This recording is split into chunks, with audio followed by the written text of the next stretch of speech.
Assalamualaikum warahmatullahi wabarakatuh.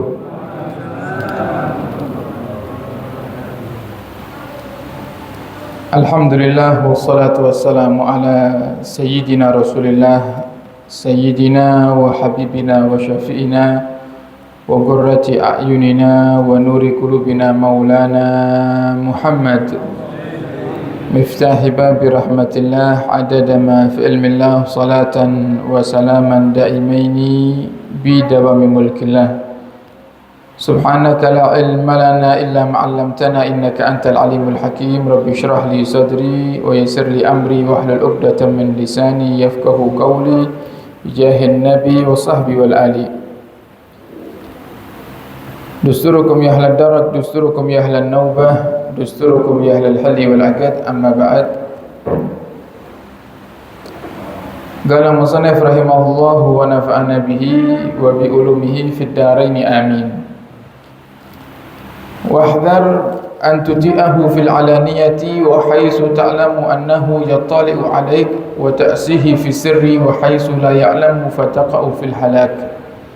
ولا تجتمع بأحد من المشايخ المتظاهرين بالتسليك إلا عن إذنه فإن آذن لك فاحفظ قلبك واجتمع بمن أردت وإن لم يأذن لك فاعلم أنه قد آثر مصلحتك فلا تتهمه وتدن به الحسد والغيرة معاذ الله أن يصدر عن أهل الله وخاصته مثل ذلك.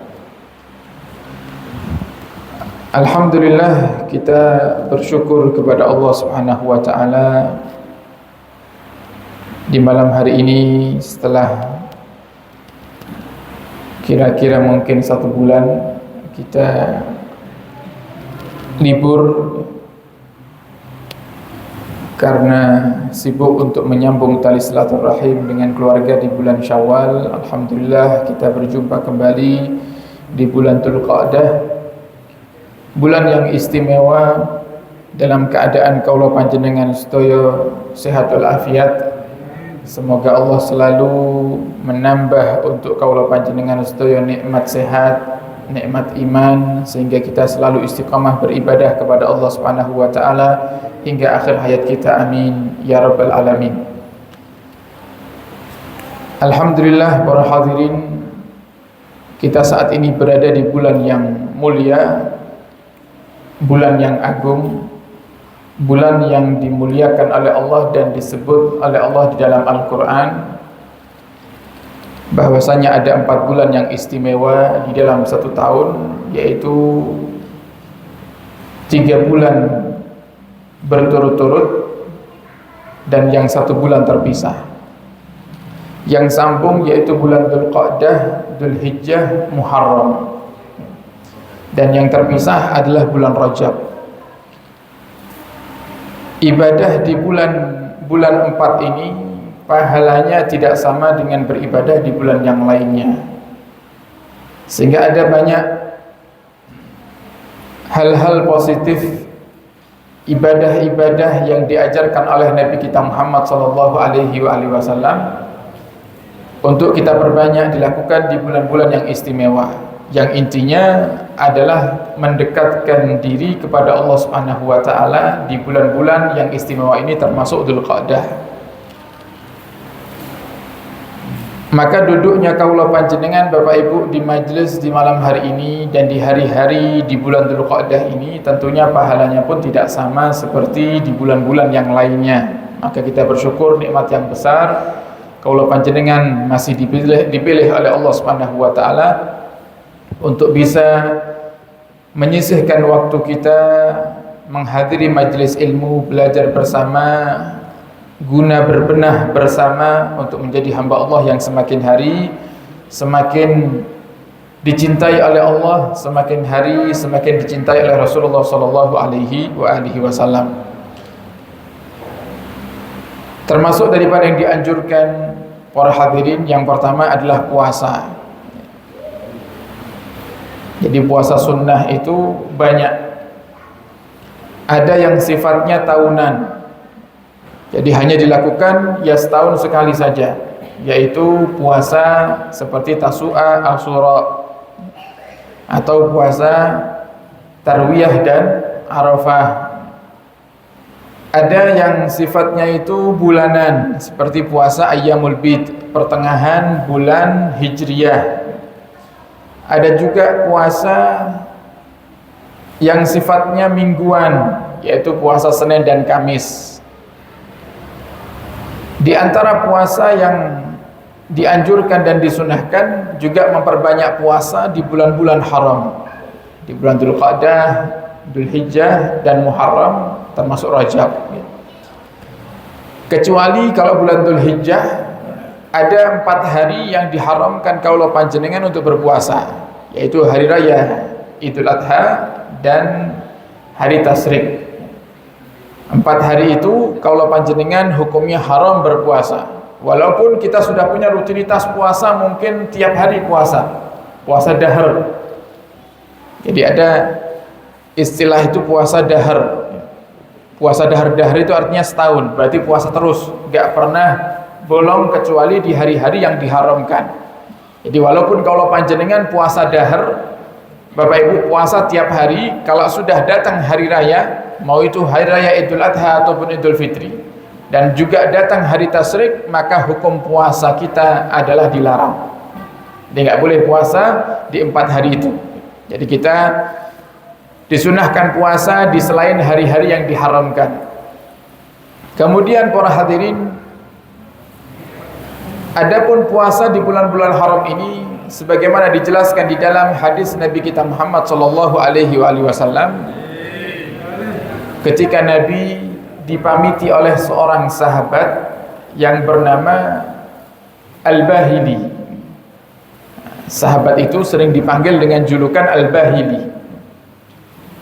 Satu hari Al-Bahili pamit untuk pergi ke suatu daerah yang jauh dari Rasul dengan waktu yang cukup lama, sehingga beliau pamit kepada Rasul. Setelah sekian lama berpisah dengan Rasulullah SAW, ketika Al-Bahili datang kembali ke kota Madinah Al-Munawwarah, beliau bertamu lagi ke rumah Nabi, dan Nabi terkejut melihat kondisi tubuh Al-Bahili yang dahulunya sebelum pamit tubuhnya kekar, tubuhnya besar, tapi ketika kembali dari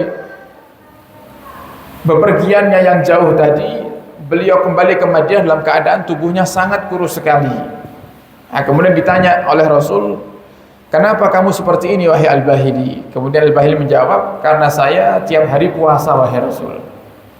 Nah, karena saya tiap hari puasa. Nah, kemudian oleh Nabi kita Muhammad SAW diingatkan Al-Bahili itu, wahai Al-Bahili, jika kamu ingin puasa, berpuasalah seminggu 2 kali, yaitu Senin Kamis. Kalau kamu kepingin tambah lagi, tambah dengan Ayyamul Bid di pertengahan bulan. Kemudian Al-Bahili mengatakan, ya Rasulullah, kalau cuma beberapa hari itu insya Allah saya masih kuat, bolehkah saya menambahnya lagi? Kemudian Rasul mengatakan, sum ashurul hurum watruk, berpuasalah di bulan-bulan haram dan tinggalkan. Puasalah, tinggalkan. Diulang 3 kali sama Nabi. Sum watruk, sum watruk. Berpuasalah, tinggalkan. Nah, maksudnya apa? Kok berpuasalah, tinggalkan? Nabi ingin menjelaskan bahwasannya berpuasa di bulan-bulan haram seperti Dzulqa'dah, Dzulhijjah, Muharram dan Rajab itu hukumnya adalah sunnah. Boleh dilakukan, juga boleh tidak dilakukan. Yang melakukannya itu istimewa baginya. Yang tidak melakukan tidak boleh kita hinakan.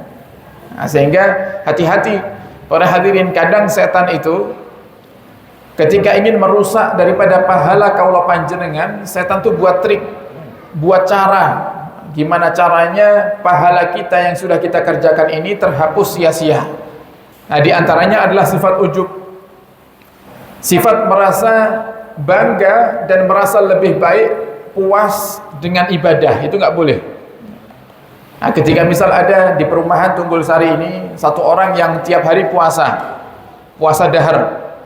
Jadi kalau kita berbicara masalah hukum, puasa dahar itu bukan haram, tapi dikatakan oleh sebagian ulama makruh. Kenapa? Karena Nabi kita Muhammad SAW mengatakan dalam hadisnya, afdhalus siyam saumu Dawud. Paling baiknya puasa itu puasa Nabi Dawud. Sehari puasa, sehari tidak. Tapi kalau jahr, ini tiap hari puasa. Nah, maka pengecualian, kecuali orang-orang yang memang benar-benar mereka punya niatan kuat untuk memperbanyak puasa. Atau ada orang yang kalau nggak puasa sakit. Nah, kalau nggak puasa lah sakit. Dulu ada satu kiai di Pasuruan itu, tiap hari puasa, tiap hari puasa. Akhirnya ditegur oleh satu ustadz, maaf kiai, bukankah puasa sunnah yang afdol itu puasa Dawud, sehari puasa sehari tidak? Kenapa jenengan kok puasanya tiap hari? Akhirnya beliau menjawab, iya, saya itu pernah mencoba untuk nggak puasa 2 hari, berhenti puasa 2 hari. Saya masuk rumah sakit 1 minggu. Makanya saya puasa tiap hari. Jadi nggak puasa 2 hari langsung sakit. Akhirnya beliau puasa tiap hari. Maka hal ini diperbolehkan. Tapi kalau kita mencari yang afdal adalah puasa Daud. Puasa paling afdal dari semuanya puasa sunnah ya. Yang paling afdal adalah puasa Daud. Kita nggak bahas yang wajib ya. Kalau yang wajib ya jelas paling afdal wajib Ramadan, nggak bisa dibandingkan dengan yang sunnah ya. Tetap yang wajib pahalanya lebih besar. Kita bahas yang sunnah, puasa yang sunnah itu yang paling afdal adalah puasa Daud. Nah, maka para hadirin, di antara amalan yang dianjurkan di bulan haram ini, yaitu bulan Dzulqa'dah, Dzulhijjah, Muharram dan Rajab, adalah berpuasa. Kemudian memperbanyak zikir kepada Allah Subhanahu wa taala. Dan mengamalkan banyak daripada sunnahnya Nabi. Sunnahnya Nabi itu banyak, mulai dari yang paling ringan sampai yang paling berat, semuanya ada. Bagi kita yang pemula, maka jangan sok-sokan kita langsung mulai yang berat. Tahajud, kepingin seperti tahajudnya Nabi sampai kakinya bengkak. Nah, kira-kira oleh awak dewe tahajud sampai kakinya bengkak, napa nggih benjing tahajud malih? Tahajud malih mboten. Kalau Nabi hari ini tahajud sampai kakinya bengkak, besok Nabi tahajud lagi. Kalau kita kan hari ini tahajud sampai kakinya bengkak, libur setahun tahajudnya. Nah, maka mulai dari yang paling ringan. Banyak sunnahnya Nabi. Kemudian membaca surat Yasin. Ini juga sunnahnya Nabi kita Muhammad SAW. Nabi mengatakan dalam hadisnya, man qara'a Yasin fi lailatin asbaha maghfuran lahu. Siapa orang yang membaca surat Yasin di satu malam, maka Allah akan jadikan pagi hari semua dosanya diampuni oleh Allah Subhanahu wa taala.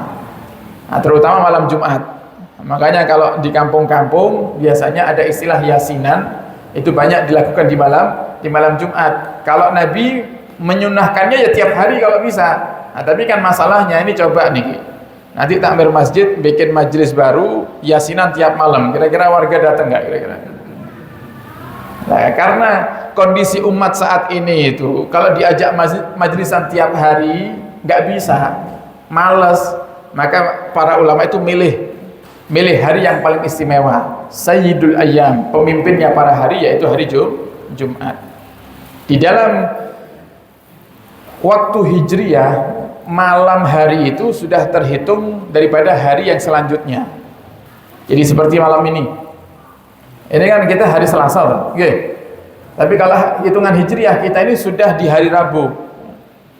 Nah, di hari Rabu, jadi bilangnya kita malam Rabu. Makanya perpindahan kalender dalam Hijriyah itu kan dimulainya ba'dal maghrib. Jadi dari tanggal 1 pindah tanggal 2 setelah maghrib pindahnya. Kalau Masehi kan tengah malam. Dan banyak lagi sunnah-sunnah fi'liyah.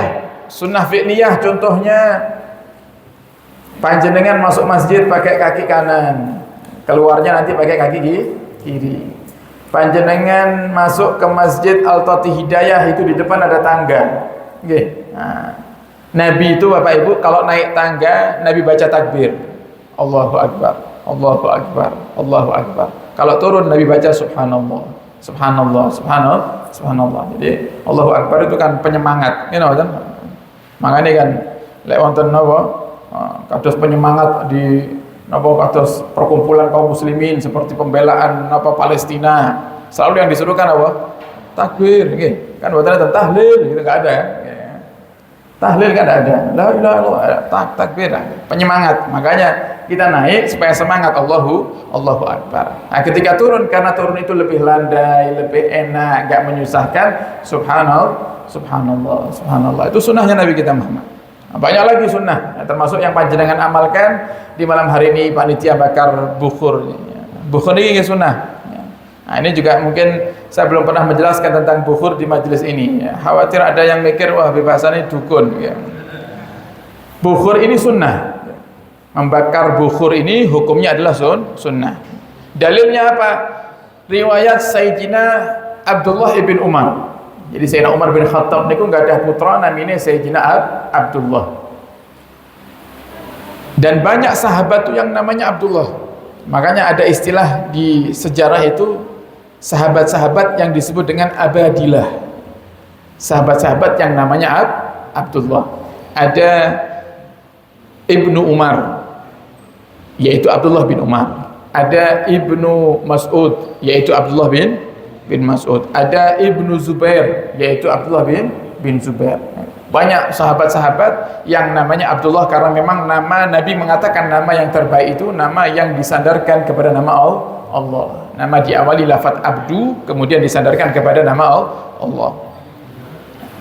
Sayyidina Abdullah bin Umar atau yang dikenal dengan sahabat Ibnu Umar pernah satu hari ketika di sebuah perkumpulan beliau istajmar itu membakar dupa, arang dibakar sampai menyala kemudian dikasih uluwah. Nah, kalau bahasa kita uluwah itu dupa. Kalau uluwah itu kalau diterjemahkan dalam bahasa Indonesia uluwah itu kayu gahru.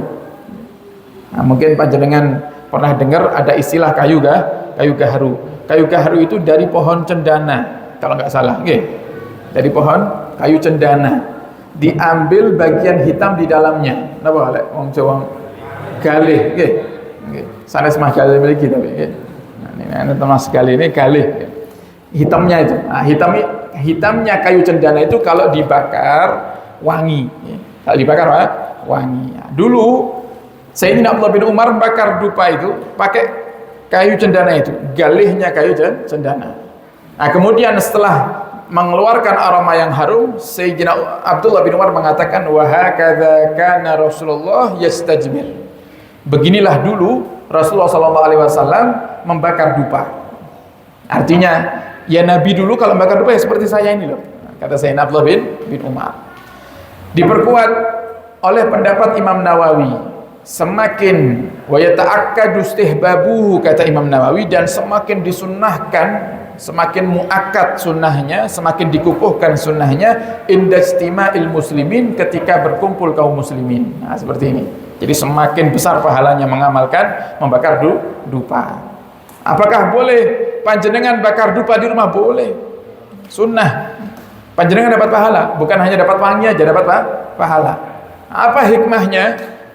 Nah, hikmahnya adalah malaikat itu Bapak Ibu sangat suka bertempat di tempat-tempat yang beraroma harum.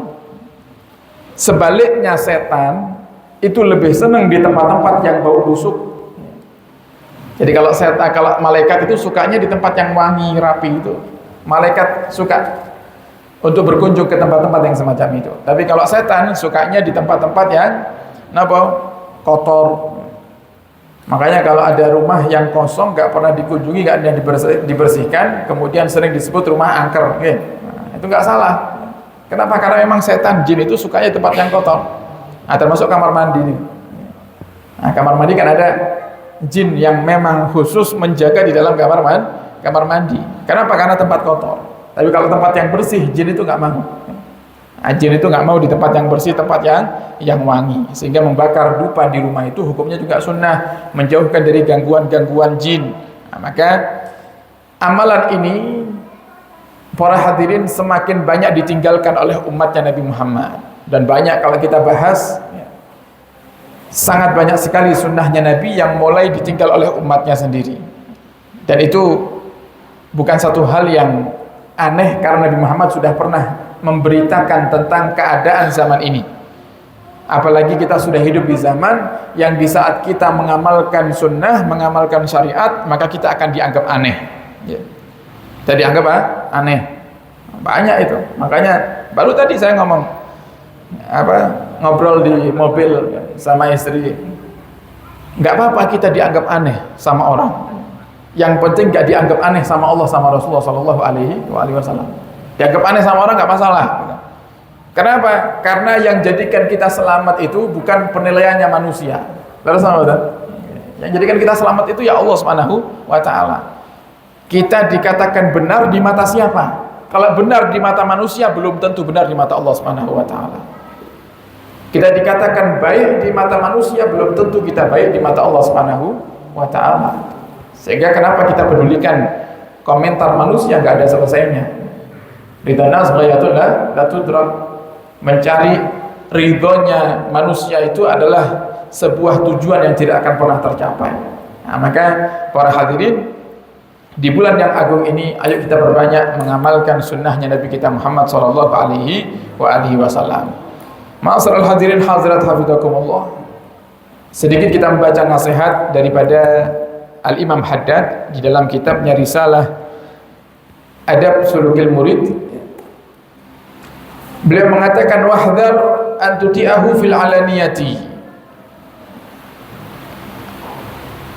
Beliau membahas tentang pentingnya memiliki seorang guru. Jadi ini kitab yang kita kaji selama Ramadan kemarin. Tinggal sedikit lagi akan hatam, kurang 4 atau 5 halaman atau 5 lembar lagi para hadirin akan hatam, sehingga saya pikir kalau kita ganti kitab eman-eman sekalian kita hatamkan, semoga kita bisa mendapatkan keberkahan daripada kitab ini. Di akhir daripada bab yang disampaikan oleh Imam Haddad sebagai adab yang harus dimiliki oleh orang yang ingin menggapai ridha Allah Subhanahu wa Ta'ala itu adalah selalu berkumpul dengan orang-orang yang baik dan berguru, belajar. Nanti akan dibahas oleh Imam Haddad. Guru yang seperti apa yang harus kita miliki. Kemarin sudah disinggung di awal. Karena kenapa Imam Haddad mengatakan seperti itu? Karena banyak orang itu yang mencari guru bukan dari segi kealimannya, bukan dari segi ilmunya, tapi dari segi kesaktiannya. Jadi kalau nyari guru itu pokoknya sing sakti. Oh, guruku ya sakti. Dan bahkan dia bangga. Nah, maka dijelaskan di sini oleh Imam Haddad itu, guru itu yang dicari bukan saktinya, tapi ilmu. Al-Imam Abu Yazid Al-Bustami beliau mengatakan kalau panjenengan melihat orang yang bisa terbang, kata beliau, atau orang yang bisa berjalan di atas air, maka lihatlah seperti apa hubungan dia dengan Allah Subhanahu wa Ta'ala. Bagaimana salatnya, bagaimana dia menjalani hukum syariat, halal dan haramnya gimana. Jangan-jangan dia mau uang riba, jangan-jangan dia mau uang haram. Nah, kalau dia taat kepada Allah, dia yang menjaga ilmu syariat, maka boleh kita menghormatinya, boleh kita ikut dengannya. Tapi kalau ada orang yang sakti, sehebat apapun kesaktiannya, ternyata dia nggak sholat, Ramadan nggak puasa, waktunya zakat nggak mengeluarkan zakat, dengan hukum syariat dia nggak peduli, maka walaupun super sakti, jangan pernah diikuti. Karena yang sakti itu belum tentu itu nikmat dari Allah Subhanahu wa Ta'ala. Kalau kita katakan, oh ini sakti berarti ini wali, belum tentu. Dajjal itu nggih sakti, kenapa kan? Pun tepang kali Dajjal jenengan. Dereng nggih, dereng sami berarti nggih. Nah, semoga gak ketemu Dajjal nggih. Wah, Dajjal itu pembawa fitnah yang berat nanti di akhir zaman, Bapak Ibu. Nah, Dajjal itu sakti. Di antara kesaktiannya dijelaskan dalam sejarah, dalam hadis, Dajjal itu bisa menyembuhkan orang yang buta langsung melihat seketika. Bisa menghidupkan orang yang meninggal, Dajjal itu. Makanya Dajjal itu kan punya julukan, ya. Kalau di dalam doa yang sering dibaca oleh Nabi ketika di akhir sholat, Nabi selalu baca Allahumma inni a'udzubika min fitnati dajjal, min fitnati masihid dajjal. Ya Allah, aku berlindung kepadamu dari fitnah Masih Al-Masihid Dajjal. Nah, siapa Nabi yang mendapat julukan Al-Masih? Siapa? Nabi Isa. Kenapa? Karena ada salah satu daripada kemampuan yang dimiliki oleh Nabi Isa juga dimiliki oleh Dajjal. Nabi Isa itu salah satu mukjizatnya bisa menghidupkan orang yang mati dengan izin Allah. Dajjal juga bisa. Nah, kalau kita katakan, oh, semua yang sakti itu wali, berarti Dajjal wali. Tidak mungkin itu. Dajjal itu dilaknat oleh Allah Subhanahu wa ta'ala. Dajjal itu musuhnya orang-orang yang beriman. Imam Mahdi diturunkan nanti oleh Allah. Imam Mahdi dimunculkan oleh Allah, dan Nabi Isa diturunkan oleh Allah Subhanahu wa ta'ala untuk melawan Dajjal ini. Bagaimana kemudian kita mengambil pemahaman bahwasanya yang sakti itu sudah pasti kekasih Allah? Belum tentu. Bahkan para wali itu mereka nggak suka kalau kesaktiannya itu sengaja ditampakkan, nggak mau mereka. Itu Pak wali. Makanya kalau ada orang sakti kok pamer, kemudian ngaku wali syaitan itu. Karena nggak mungkin wali pamer kesaktian itu, nggak mungkin. Wali pamer kesaktian itu nggak mungkin. Walaupun imamahnya besar, walaupun pakaiannya sudah kayak wali, tapi kalau dia tidak menjalankan apa yang diajarkan Nabi Muhammad SAW, bukan wali. Jadi ini pelajaran buat kita, supaya kita tuh nggak salah nyari guru. Nah, karena sekarang ini lagi ngetren orang kalau mau cari guru, oh ngelihat dulu gurunya ini kebal nggak. Kalau kebal dibacok, wah ini saya mau berguru sama dia. Gitu. Semuanya sebenarnya diajarkan. Allah Subhanahu wa ta'ala mengajarkan segala ilmu itu ada dalam Al-Quran. Ilmu cara menjadikan orang itu nggak sadar ketika ngelihat kita ada dalam Al-Quran, dan itu dilakukan oleh Nabi kita Muhammad, tapi bukan sihir. Berbeda kalau dukun kan pakai sihir, ilmu hitam. Makanya kan ada istilah ilmu hitam, ilmu putih. Nabi Muhammad itu Bapak Ibu ketika keluar dari rumahnya yang dikepung oleh orang-orang kafir untuk pergi hijrah ke Madinah, Nabi Muhammad itu mengamalkan dan membaca satu ayat di dalam surat Yasin. Nabi Muhammad membaca satu ayat dalam surat Yasin. Yang kemudian Nabi Muhammad setelah membaca daripada ayat tersebut, Nabi Muhammad melemparkan pasir di udara yang mengenai debunya ke orang-orang kafir ini, maka seketika itu orang-orang kafir langsung tidur. Jadi Nabi Muhammad keluar dari rumahnya, orang kafirnya tidur. Nggak sadar itu orang kafirnya. Bahkan dalam sebuah kitab sejarah sirahnya Nabi kita Muhammad SAW, yang banguni orang-orang kafir ini setan. Setan menjelma jadi manusia, banguni ini orang-orang kafir. Muhammad sudah kabur. Kemudian orang kafir itu mengatakan, enggak, Muhammad gak mungkin kabur. Kemudian mereka ngintip ke dalam rumahnya Nabi. Nah, ternyata ada yang tidur di ranjangnya Nabi Muhammad SAW. Kemudian mereka bangga berkata kepada orang asing ini, yang tadinya dia adalah jelmaannya setan, berkata, enggak, itu loh Muhammad dalam kamar masih tidur. Padahal yang tidur itu bukan Nabi Muhammad. Siapa yang menggantikan Nabi Muhammad? Sayyidina Ali bin Abi Thalib. Coba lihat. Jadi Islam itu semuanya sudah diajarkan dalam Islam. Tinggal kita mau ikut yang mana. Mau ikut yang hitam atau ikut yang putih, itu aja. Jadi kalau enggak sholat, itu bukan orang yang cocok untuk dijadikan guru. Kemudian Imam Haddad mengatakan, kalau kamu sudah berjumpa dengan guru yang sesuai dengan kriteria syariat, bukan kriteria hawa nafsu kita, tapi kriteria syariat, yang alim, kemudian yang ya'mal bi ilmih, mengamalkan ilmu, kemudian yang ya'tani bis syariah, perhatian betul dengan urusan syariah, maka kata Imam Haddad, taatilah dia, ikuti gurumu. Wahdar, dan hati-hati jangan sampai kamu itu menuruti dan mentaati gurumu hanya di depannya saja. Kalau depan guru sami'na wa ata'na, tapi di belakang guru sami'na wa asayna. Ya, kalau sami'na wa ata'na kan sami'na, ya aku mendengar, wa ata'na, dan aku mentaati. Tapi kalau di belakang guru sami'na, ya aku mendengar, wa asayna, tapi aku mau melanggar. Kata Imam Haddad, jangan seperti itu. Fataqa'u fil halak, maka kamu akan menjadi orang yang binasa, akan hancur, urusan duniamu hancur, urusan akhiratmu hancur karena enggak taat sama guru. Wala tajtami bi ahdi minal masyayikh al-mutatahhirina bitaslik illa an idnih. Dan jangan kamu itu berkumpul dengan guru-gurumu ketika mereka sedang menjalankan ibadahnya kecuali dengan izinnya. Kenapa?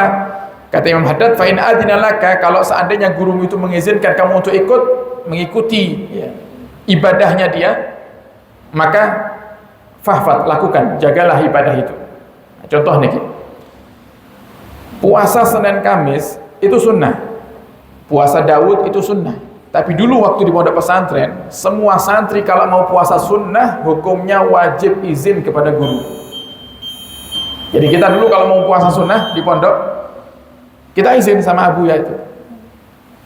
Kita kalau manggil guru kita abuya. Abuya itu artinya ayahku. Abuya, saya mau izin mengamalkan puasa Senin Kamis. Saya masih ingat itu. Kemudian abuya ngomong gini ke saya. Dilihat, hari Senin coba puasa, masuk kelas. Kalau di kelas kamu ngantuk gara-gara kamu puasa, atau di kelas kamu lemes akhirnya nggak fokus untuk mendengarkan pelajaran dari ustadz, maka kamu nggak boleh puasa. Nah, maka ini yang dimaksud Imam Haddad. Kalau kita ngelihat, oh guru kita puasanya puasa dahar, tiap hari puasa, oh, jangan kemudian kita sebagai murid, oh aku tak melok guruku. Nah, belum tentu mampu kita. Oh guru saya tiap hari khatam Quran, kemudian kita langsung ikut seperti itu, belum tentu mampu kita. Nah, kecuali kalau kita sudah diizinkan oleh guru, kamu lakukan ini, maka jagalah perintahnya guru, lakukan perintahnya guru. Kenapa? Karena terkadang guru itu memerintahkan kepada kita karena melihat maslahat untuk diri kita, yang baik untuk kita. Jadi bukan untuk guru, yang baik untuk kita. Seperti yang tadi saya ceritakan, kita waktu di pondok, santri nggak semuanya boleh puasa sunnah, ada yang dilarang. Puasa sunnah yang diperbolehkan dulu di pondok pesantren itu hanya puasa sunnah yang sifatnya tahunan, seperti Arafah, Tasu'a, Asyura, itu kita boleh puasa. Bahkan dianjurkan semua santri harus puasa. Tapi kalau puasa yang mingguan, apalagi yang Daud, itu nggak semuanya boleh. Ada beberapa yang diperbolehkan. Karena apa? Karena santri-santri itu antara puasa nggak ada bedanya. Sama-sama kuat. Dia puasa kuat, dia nggak puasa tetap kuat. Yaitu diperbolehkan dia puasa. Nah, maka di sini para hadirin, guru itu menyampaikan semacam itu kan karena maslahat kita. Guru gak kepingin kita itu keluar pada pesantren kosong, gak ngerti ilmu, gak paham cara menjelaskan ilmu kepada masyarakat, sehingga khawatir kita tidak bisa mencapai target ilmu yang diharapkan oleh guru. Makanya guru melarang kita untuk melakukan sebuah ibadah yang lain. Contoh lagi, para hadirin, ada satu ulama disebutkan cerita ini di dalam kitab Risalatul Mu'awanah. Ditanya oleh salah seorang muridnya, wahai guru, saya itu suka puasa sunnah, tapi karena puasa sunnah saya ini, akhirnya kalau maghrib saya itu nggak bisa fokus ibadah karena sibuk untuk berbuka. Niki santri dan ulama zaman dulu lah, pemalih le awake dhewe niki. You know, kan? Kadang kita ini kalau berbuka, berbukanya duduk di depan makanan itu mulai maghrib sampai menjelang isya. Nggih. Namanya Ramadan. Nek krungu musala masjidnya sholat baru kira ya Allah wis isya ngoten nggih. Ini ngadepi makanan. Lah ini ada seorang murid tanya gitu sama gurunya. Saya ini suka puasa sunnah wahai guru, tapi yang jadi masalah karena puasa sunnah itu akhirnya saya itu nggak bisa menghidupkan waktu maghrib sampai isya itu dengan zikir, dengan sholat awabin. Sholat awabin itu sholat sunnah yang dikerjakan di perantara waktu maghrib dan isya. Ada yang mengatakan 6 rakaat, ada yang mengatakan lebih daripada 6 rakaat. Ya. Jadi saya nggak bisa jalankan itu. Apa kata gurunya? Tinggalkan puasamu, hidupkan waktu maghrib dan isya. Tinggalkan puasamu, hidupkan waktu maghrib dan isya. Kalau orang yang nggak bijak, pasti dia akan menilai, oh gurunya nggak bener ini. Orang ngamalkan puasa kok nggak boleh, nggak bijak. Tapi karena guru tuh melihat maslahat muridnya, Guru itu kepingin muridnya itu bisa puasa, ya bisa menghidupkan waktu maghrib. Artinya kalau muridnya cerdas, ya dia puasa tetap dan dia menghidupkan waktu maghrib. Kalau nggak bisa, ya sudah ngikuti kata guru, tinggalkan puasanya dulu sementara, istiqamah menghidupkan waktu maghrib. Nah, ini perintah guru para hadirin.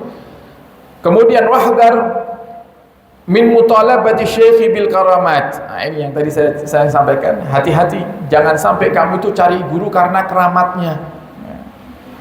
Karena keramatnya. Apalagi kalau kita sudah menjadi seorang murid, jangan sampai muncul di hati kita, tersirat di dalam benak kita, guruku kok gak sakti ya. Ini bahaya itu. Itu yang menjadikan ilmu kita gak manfaat. Para ulama sampun mengatakan, keramat yang paling bagus itu apa? Istiqomah ngajar. Nah, dikatakan al istiqomatu khairun min alfi karamah, kan gitu. Istiqomah itu lebih baik daripada 1000 keramat. Lebih baik daripada 1000 keramat. Kita punya guru yang istiqomah ngajari kita, itu sudah luar biasa itu. Itu karomah, lebih daripada karomah itu. Jadi jangan bayangkan karomah itu bisa terbang gitu ya. Itu khususiyah itu. Itu khususiyah. Ada yang sengaja Allah tampakkan karena memang tujuannya untuk apa?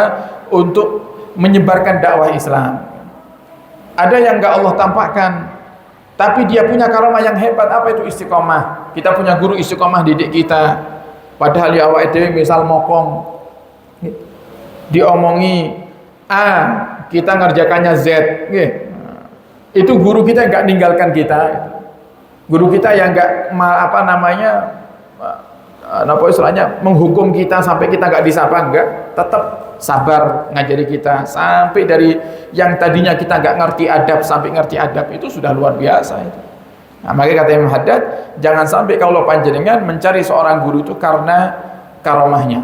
Wal mukasafati atau kasaf. Kasaf niku saged membaca isi hati. Itu namanya kasaf dalam bahasa Arab. Nah, boleh. Nek bahasa Jawa ini nerawang, nggih. Nerawang.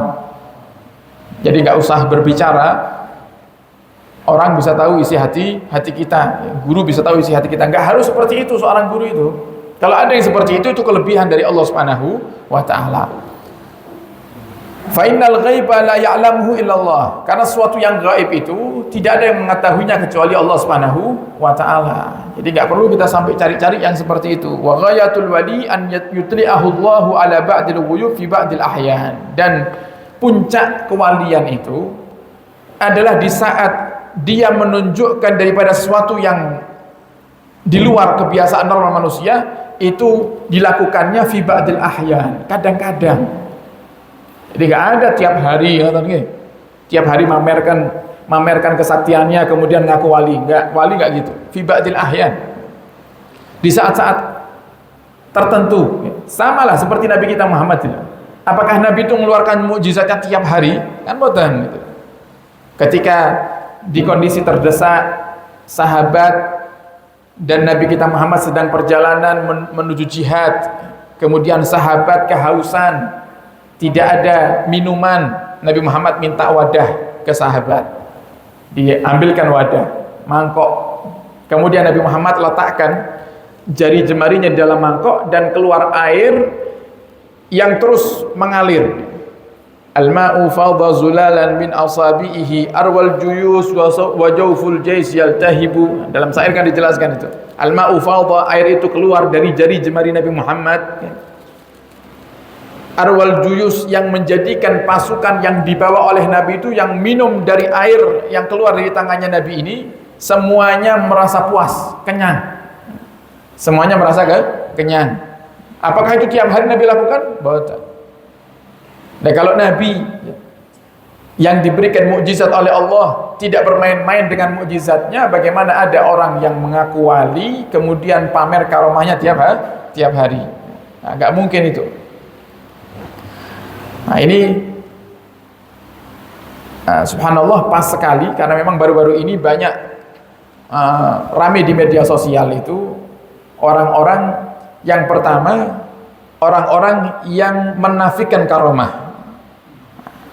tidak percaya dengan karomah. Karomah itu termasuk satu hal yang harus kita yakini. Karena apa? Itu diabadikan dalam Al-Quran.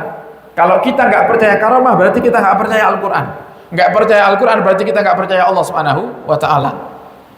Dan hasilnya adalah keluar dari iman. Naudzubillah summa naudzubillah. Kisah di mana Sayyidah Maryam, ya, pernah kita nukil juga beberapa waktu yang lalu dalam sebuah kajian. Sayyidah Maryam itu, para hadirin, pernah satu hari khalwat di mihrabnya, berdiam diri di mihrab, di tempat ibadahnya. Dan Sayyidah Maryam mendapati setiap hari itu ada makanan di depannya. Sampai akhirnya datang Nabi Allah Zakaria bertanya kepada Sayyidah Maryam, "Anna laki hadza?" Dari mana kok bisa ada makanan, wahai Maryam, sedangkan kamu juga pernah keluar rumah dan gak pernah ada orang yang ngantar makanan ke sini. Kemudian Sayyidah Maryam mengatakan, huwa min indillah. Ini dari Allah Subhanahu wa Ta'ala. Jadi langsung Allah yang ngasih makan Sayyidah Maryam. Dan kejadian ini disebutnya karomah. Kenapa? Karena Sayyidah Maryam itu bukan nabi. Kalau suatu hal yang di luar kebiasaan normal manusia itu terjadi kepada seorang nabi, dan setelah diangkat menjadi nabi, itu namanya mukjizat. Paham ya Bapak Ibu? Kalau ada sesuatu yang anggaplah aneh, sesuatu yang aneh, menakjubkan, nggak biasa terjadi, kok itu dilakukan oleh seorang nabi setelah diangkat menjadi nabi, namanya mukjizat. Tapi kalau itu dilakukan oleh seorang nabi sebelum diangkat menjadi nabi, berarti Nabi Muhammad, misal Nabi Muhammad diangkat menjadi seorang nabi umur berapa? Umur 25 atau 40? 25 niku nikah. 25 Nabi Muhammad menikah, diangkat menjadi nabi umur 40. Sebelum umur 40 tahun, kok ada kejadian-kejadian yang di luar kebiasaan normal manusia yang terjadi dalam kehidupan Nabi kita Muhammad, maka itu bukan disebut mukjizat, tapi disebutnya irhas. Namanya irhas. Kalau ada sesuatu hal yang ajaib yang di luar kebiasaan normal manusia terjadi kepada selain nabi, terjadi kepada wali, maka disebutnya karomah. Sayyidah Maryam niki nabi atau bukan? Sayyidah Maryam nabi apa bukan? Bukan, karena nggak ada nabi perempuan. Kalau ada orang di Tunggulsari perempuan ngaku nabi, wes coba percaya. Ini saya ngomong gini kan khawatir PE tawonten, karena nggak ngerti. Di Indonesia ini macam-macam kok. Kapan zaman dulu ada beberapa tahun yang lalu viral ada perempuan ya ngaku nama malaikat, aku malaikat Jibril katanya mendarat di Monas, so enek maneh. Baru-baru ini di Jombang ada yang ngaku Nabi Isa, semacam-macam, macam-macam. Jadi kita katakan seperti itu untuk pelajaran buat menjaga akidah kita. Jadi dalam akidah ahli sunnati wal jamaah, Bapak Ibu, Nabi itu nggak ada yang perempuan, semuanya Nabi laki. Termasuk Sayyidah Maryam nih. Sayyidah Maryam itu perempuan, bukan Nabi, tapi seorang kekasih Allah, seorang perempuan yang solehah yang kemudian ditakdirkan oleh Allah punya seorang putra yang menjadi Nabi, yaitu Nabi Allah Isa alaihi salam. Jadi kalau kita katakan, oh saya nggak percaya keramat, berarti kita nggak percaya Al-Quran. Sedang di Al-Quran sangat jelas sekali itu. Nah, jadi para hadirin, itu yang pertama. Jadi karomah itu ada. Yang kedua, kalau ada orang yang bercerita tentang karomah, kita harus lihat dulu kebenarannya. Ini cerita benar enggak? Bagaimana mengetahui benar tidaknya? Ya dikembalikan kepada kitab para ulama. Ada enggak di kitabnya para ulama atau cuma sekedar ngarang?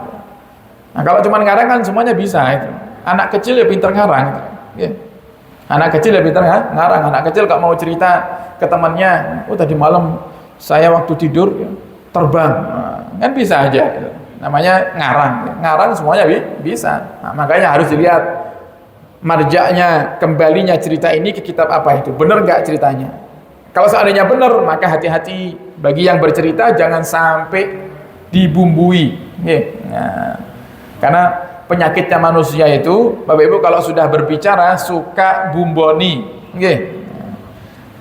Nanti saya ngomong ke si A, saya ngomongnya A, saya ngomong tentang A kepada si A ini, si A cerita kepada si B, sudah ABC yang diceritakan. Saya cerita tentang warna merah kepada si A cerita kepada si B, merah kuning. Oke, dibumboni. Nah, itu sifatnya manusia. Makanya kalau ada orang yang ngomong itu, termasuk tanda kecerdasan manusia dan kebijaksanaan manusia itu adalah ketika dia mendengarkan sebuah kisah dari orang lain, dia nggak langsung percaya. Itu orang bijak. Nah, dia cari kebenarannya dulu, dipastikan dulu benar nggak ini. Nah, kalau sudah benar, baru dia boleh percaya dan boleh dia menceritakan jika memang dibutuhkan untuk diceritakan. Wa rubbama dakhala al-murid ala syaikhihi yatlubu minhu an yukashifahu bi khatirihi fala yukashifahu wa huwa muttali'un alayh wa mukashafun bihi siyanatan li sirri wa sitran lil hal fa innahum radhiyallahu anhum ahrasun nasi ala kitmanil asrar. Kalau seandainya ada daripada seorang wali, Bapak Ibu, yang memang terkenal dengan mukasyafahnya, ada seorang wali yang terkenal bisa membaca isi hati orang lain, kemudian kita datang untuk ngetes misalnya, kok ternyata dia nggak bisa baca isi hati kita, itu bukan karena dia nggak bisa baca, itu sengaja agar Allah Subhanahu wa ta'ala, para hadirin, tetap memuliakan walinya di depan orang yang tidak bijaksana. Makanya ngetes ustadz, ngetes guru, ngetes wali itu nggak boleh, karena itu sering dilakukan oleh Bani Israel. Bani Israel kan gitu, bilang kepada Nabi Allah Musa alaihissalam, ngetes, kalau kamu memang nabi, coba buktikan. Itu nggak boleh. Itu adab buruknya Bani Israel, sehingga mereka dimurkai dan dilaknat oleh Allah Subhanahu wa ta'ala. Nah, jadi para hadirin, kembali kepada pembahasan kita, intinya kalau cari guru yang karena ilmunya, bukan karena saktinya. Ya, semoga Allah jadikan kita orang-orang yang selalu bisa duduk bersama dengan orang-orang yang alim, yang mengamalkan ilmunya, dan semoga kita juga terpilih menjadi hamba-hamba Allah Subhanahu wa ta'ala yang selalu didekatkan oleh Allah dengan orang-orang yang soleh. Amin ya rabbal alamin. Wallahu a'lam bishawab. Nah, sebelum kita tutup, para hadirin, kita minta daripada suratul Fatihah daripada panjenengan sedaya. Yang pertama, untuk salah satu daripada keluarga pengurus Majelis Asy-Syifa yang meninggal dunia, yaitu beliau Ibu Hajah Lili Aslihah. Kita doakan semoga beliau diampuni dosanya oleh Allah Subhanahu wa ta'ala, diangkat derajatnya, diterima amal baiknya, dan jadikan kuburnya taman daripada taman surganya Allah. Dan juga untuk leluhur-leluhur kita, orang tua kita, guru-guru kita yang telah mendahului kita, semoga diampuni semua dosanya, diangkat derajatnya, dilapangkan kuburnya, dan kelak dibangkitkan bersama rombongan Nabi kita Muhammad sallallahu alaihi wasallam. Ala hadhihi niyah wa ala kulli salihah wa nuhdilahul Fatihah.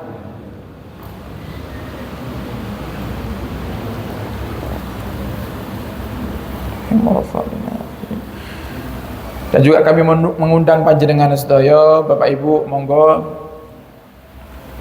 sarang-sarang hadir, kita sholawatan bersama setiap malam Senin di Majelis Asy-Syifa.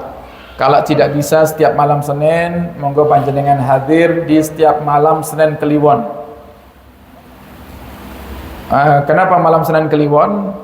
Karena di malam Senin Kliwon ini, para hadirin, kita mengharapkan kehadiran seluruh tempat-tempat rutinan kita, dan biasa juga Masya Allah teman-teman hadir dari Nganjuk, ya, dari Blitar, ya, juga dari Tulungagung dan sekitarnya, Kediri, hadir bersama-sama, kita kumpul bareng membaca doa khatmul Quran, yang juga nanti disusul dengan tahlil dan tartibul Fatihah, yang kita hadiahkan juga untuk keluarga, orang tua, guru-guru, dan leluhur-leluhur kita yang telah mendahului kita, yang dikatakan di dalam kitab Sabilul Iddikar, sebaik-baiknya hadiah yang diberikan oleh orang yang masih hidup untuk orang yang sudah wafat itu, yang pertama adalah pahala membaca Al-Quran, sebagaimana diajarkan oleh Nabi kita Muhammad SAW di dalam hadisnya. Kemudian yang kedua adalah sedekah. Jadi sedekah dengan infak teng masjid, dengan niati, ya Allah, saya niat pahalanya untuk orang tua saya yang sudah meninggal. Itu hadiah yang paling dinantikan oleh orang tua di alam barzahnya. Nah, maka ini salah satu bentuk usaha kita untuk memberikan fasilitas kepada diri kami pribadi dan juga panjenengan sedaya dengan adanya rutinan di malam Senin, terutama malam Senin Kliwon itu kita bisa menghadiahkan pahala khatmul Quran kepada para leluhur. Nah, monggo untuk umum muslim muslimah diajak keluarga, sahabat dan kerabatnya. Kemudian juga kami mohon doa dari panjenengan sedaya untuk pembangunan pondok pesantren para hadirin ya, dan juga mohon berkenan untuk membacakan suratul Fatihah yang insyaallah sebentar lagi kita akan ngedak ya, ngecor di bagian yang selatan, yang itu nanti di bawahnya akan digunakan untuk kantor pondok dan kamar ustadz. Di atasnya juga seperti itu para hadirin, dan juga kamar mandi santri nantinya. Yang dana yang dibutuhkan kira-kira 250-an juta ya. 250-an juta yang sampai saat ini masih terkumpul 60-an juta. Masih sangat jauh dari target. Nah, saya yakin dengan berkah doa panjenengan sedaya, terutama yang hadir di sini 40 orang lebih, kata Nabi kita Muhammad ya, atau disebutkan di dalam sebuah makalah para hadirin, tidaklah berkumpul umatnya Nabi itu sejumlah 40 atau lebih kecuali di situ ada orang-orang yang dicintai oleh Allah Subhanahu wa taala, yang insyaallah jika mereka mengamini doa kita, insyaallah doa kita akan diijabahi oleh Allah Subhanahu wa taala. Nah, mari kita bacakan Fatihah, semoga kebutuhan pembangunan pondok pesantren sampai selesai dicukupi oleh Allah Subhanahu wa taala, dikirimkan pejuang-pejuang ikhlas ahli surga, dan Allah pilih kita termasuk di antaranya. Ala hadhihi niyah wa ala kulli salihah bisiril Fatihah.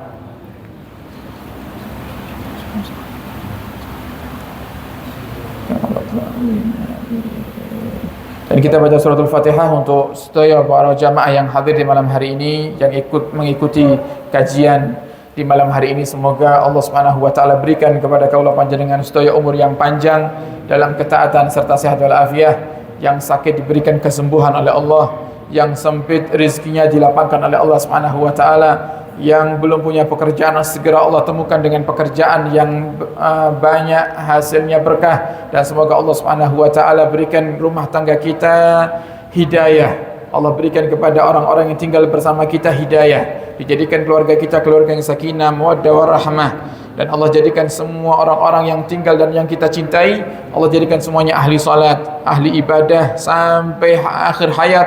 Semua anak keturunan kita ahli salat dan ahli ibadah, dan semoga Allah Subhanahu wa taala kabulkan hajat kaula panjenengan sedaya, hajat dunia, hajat akhirat, dan Allah jadikan kita termasuk orang-orang yang akan diundang untuk menjadi tamunya berziarah Makkah dan Madinah, menjalankan ibadah haji dan umrah dan ziarah Nabi kita Muhammad sallallahu alaihi wasallam. Dan untuk seluruh kaum muslimin muslimat dimanapun mereka berada yang tahun ini menjalankan ibadah haji dan ziarah Nabi, semoga diberikan kelancaran, keberkahan, kesehatan, sehingga kembali ke tempatnya masing-masing dalam keadaan sehat walafiat, dan hajinya menjadi haji yang mabrur, ziarahnya menjadi ziarah yang makbulah, dan semoga Allah wafatkan kita di akhir hayat dalam keadaan husnul khatimah. Ala hadhihi niyah wa ala kulli salihah bi jahin nabi wa ila hadratin nabi sallallahu alaihi wasallam bi surah al-Fatihah.